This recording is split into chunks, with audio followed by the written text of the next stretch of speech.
I have a 401k savings plan, and I've heard horror stories about people who complain after their 401k has lost its value. In a situation like that, what should I do, Michael? Leonard, that's a very important question. In year 2001 and again in 2007, many people lost considerable value in their 401k. However, the market has changed now and those accounts have rebounded and they're gaining value.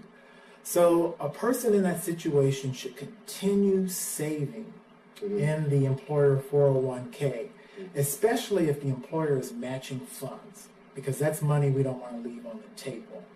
But if the employer is not matching funds, the person still needs to save. They can find another outlet that will give a good return. One instrument is called equity index that you can save inside the life insurance that actually performed better than the market. Now, as a professional, I can never guarantee a certain rate of return, but I can look at the historical performance and compare the two.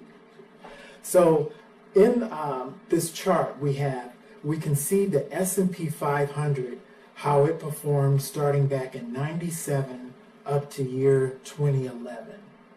And we can see in year 2001 that the market took a sharp hit when the dot-com blew up. And then you can see how that orange line starts rebounding in year 2002.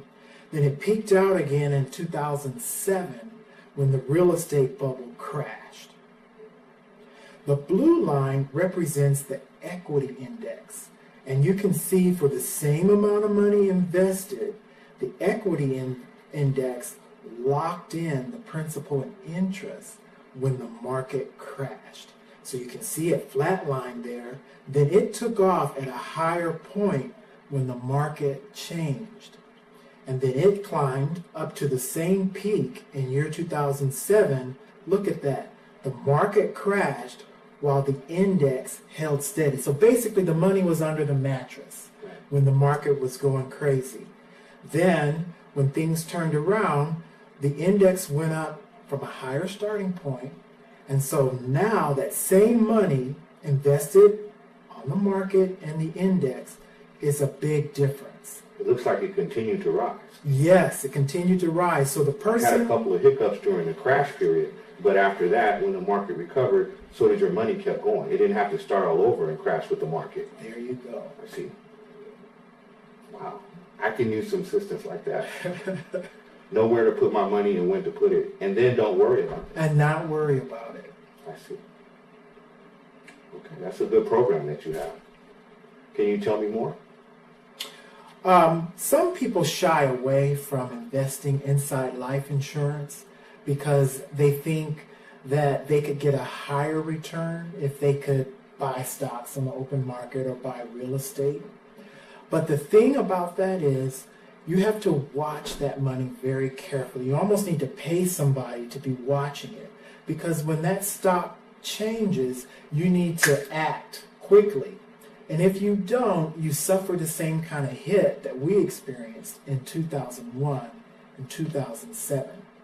The other big advantage, Leonard, is that when money is saved inside the universal policy, there's no tax.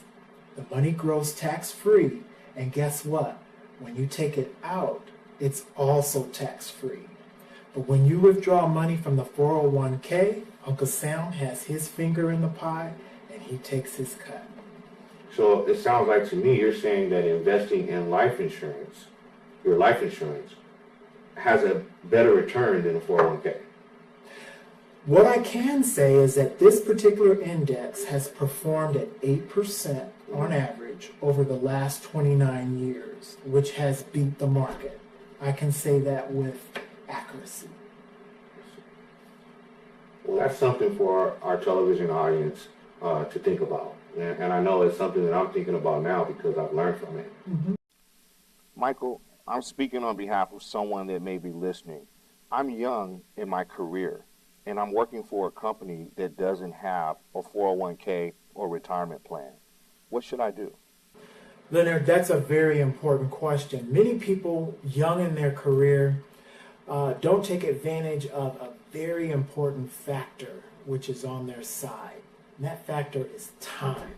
Time coupled with compounded interest gives them the advantage to double their money several times over by the time they reach retirement age. So at a minimum, what we should do at that point in our career is sit down and carve out amount that we can comfortably save each month. And at a minimum, look at the equity index and calculate what that value would increase to by retirement age and try to get that in motion versus just not saving. The retirement gurus, they all say that I should start my retirement plan early. They're trying to paint the picture that if I do that in 40 to 50 years, where I would be.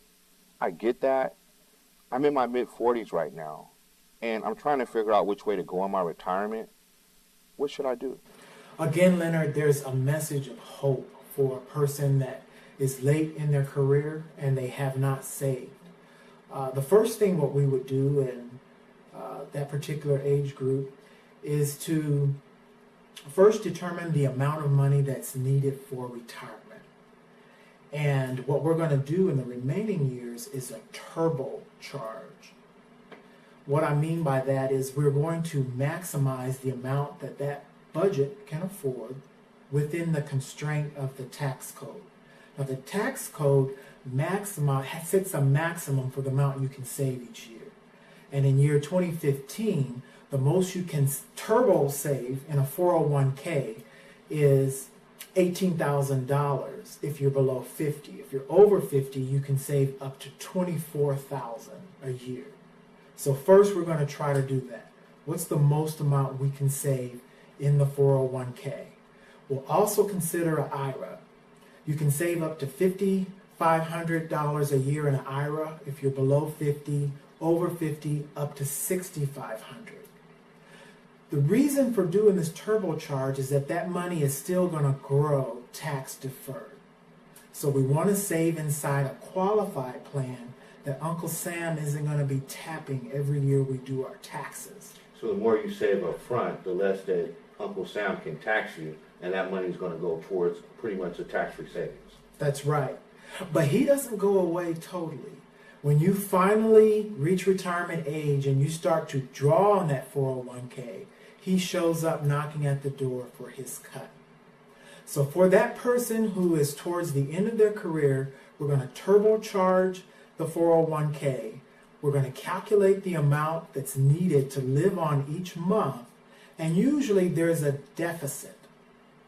So what we will look at is perhaps a part-time involvement based on that person's will and skill to make up that difference. Yes. Now, the other thing that we have to be mindful of is that the money that would be saved inside life insurance is going to be tax-free. That's one thing. The second thing, Leonard, is the biggest threat in retirement is not the monthly expense. Do you know what it is? No, what is it? The biggest threat during retirement is getting sick. It's very expensive to get sick.